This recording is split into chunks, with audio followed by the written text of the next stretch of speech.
এই আসনটি পর্বত আসন, ইংরেজিতে বলা হয় দি মাউন্টেন পোজ। এই আসনটি করতে হলে প্রথমে পদ্মাসনে বসতে হবে, তারপর মেরুদণ্ড সোজা রেখে শ্বাস নিতে নিতে দুই বাহু ধীরে ধীরে ওপরে ওঠাতে হবে।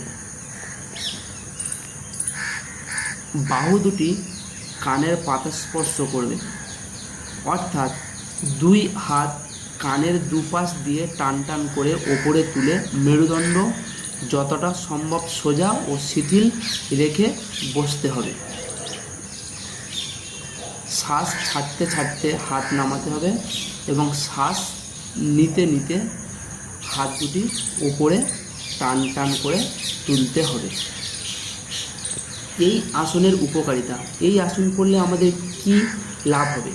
এই আসনের অভ্যাসে আমাদের পায়ে, হাঁটুতে, কোমরে বা কাঁধে বাত হবে না, এবং যাদের বাতের সমস্যা আছে হাতে, পায়ে, কোমর, কাঁধে, তাদের এই আসনটি খুবই উপকারী আসন।